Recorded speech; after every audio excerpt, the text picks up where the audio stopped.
Hey guys, Rob from Georgia here with the continuation of just going through my shelves. And today will be shelf number 2A, divided in just, in half. And we're just going to kind of roll through. So, first thing I do want to mention real quick is I have covered Top Shelf already, but I just added this in the other day. And of course, this is Friday, the final chapter. Picked it up on the cheap. Really, what grabbed me was Joe Zito's commentary, as well as a fan commentary by Adam Green and Joe Lynch. So I just went ahead and grabbed it and put it up there with my other couple Fridays. But getting to shelf number 2, first thing I want to point out is the first few films are The Thing, my little film collection. And these films, if you don't know, do originate with the short story Who Goes There by John W. Campbell. And I've got a short collection of short stories that he wrote. Who Goes There first was published in 1938, and of course The Thing from Another World, which is loosely adapted from the short story, will come out in 51. And of course the rest is history in terms of The Thing goes. But if you've never read Who Goes There by John W. Campbell, you really need to check this out. There's a lot in there for a short story that none of the films have ever quite delved into or shown. And probably character names too. Most of the character names in John Carpenter's version do come from the short story, and some of the dialogue as well. And so check it out. All right, here we go. Howard Hawks' production, of course, The Thing from Another World. The director credit goes to Christian Ivey. This is the 51 version, of course. This is black and white.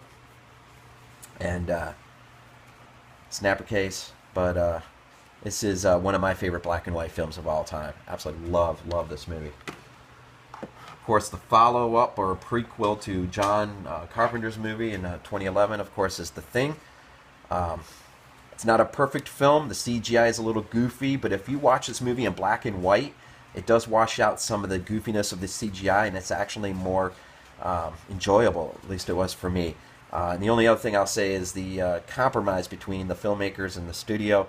Again, they were really hoping to do a complete Norwegian film with subtitles, and of course, what we get is a compromise. Mary Elizabeth Winstead, and of course, that's part of the compromise, an Americanized element of the cast.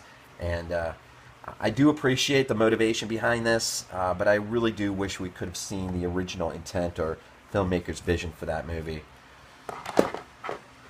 Of course, John's classic 1982, The Thing. This is an absolutely perfect film. Whatever aspect of the film you want to bring up, it is perfect. As far as I'm concerned, it is an absolutely perfect film. One of my favorites. Rolling into some other John Carpenter movies. I gotta take care of some of these stickers, but his Assault on Precinct 13. A lot of these that I'll run through, I do catch on the cheap at some of the used places that I frequent. One of my early favorites as a kid, of course, The Fog. Saw this on the drive-in when I was a kid. One of my favorite John Carpenter movies, Escape from New York, the special 2-disc collector's edition. This is great. The commentary, John and Kurt Russell sit down and do the commentary. As well on The Thing, they do it together. And those, if you've never listened to the commentaries, they're definitely worth listening to. It's a little cheesy. It's not a perfect film by any stretch, but it is a little bit of fun. His Ghost of Mars. One of the better Stephen King adaptations, of course, is Carpenter's film Christine. And that was a really well done. One of John's nods to Lovecraft, of course, In the Mouth of Madness, Sam Neill. When is he not good? I think the last film to get to the theaters by John, of course, The Ward. I know this doesn't get a lot of love, but I do like it. First time through, I wasn't sure, but with more viewings and listening to the commentary with Jared Harris and John, this has grown on me. 4-film collection. Prince of Darkness, of course, They Live, The Thing, Village of the Damned. Um, I don't have a lot of these collections of films, but it is one way to get your hands on copies of the films that you don't have. Of course, 1978, his classic Halloween. It's my 25th anniversary edition. Of course, the ticket from when I saw the film on the big screen this past year, that was an absolute treat to see this on the big screen. Never seen this on the big screen. Try to go out of your way and do it. It's well worth it. Double feature, of course, Halloween 2, Halloween 3. I think I picked this up really for Halloween 3. It's really grown on me over the years. Yeah. Just picked this up the other day, Halloween 4. Really, eventually it'd be nice to get the box set, but for now, I caught this on the cheap, and I really have always loved the artwork to this. And the theatrical film poster that they come out with as well. I don't know, just something about it. Roll into some David Cronenberg films. Of course, one of two of the greatest remakes I think I've ever seen. His version of The Fly, of course, is an absolute classic. I mean, this is just a great remakes, and how often can you say that? But it is great. Early Cronenberg film I liked when I was loved when I was a kid. Scanners. Of course, the battle of wills between the two brothers at the end. Just phenomenal to watch. Of course, Dead Snow 2, Red vs. Dead. First time I saw the wheelchair scene, about rolled out of the couch, and that is definitely over the top stuff, but fun. The Right, of course, Anthony Hopkins. It's a French film. Brotherhood of the Wolf. Sort of metaphor for the French Revolution, some of the things that were happening in France at the time. But if you've never seen this, this is an interesting film. I won't go into it now, but it is worth a watch, though. It is worth a watch.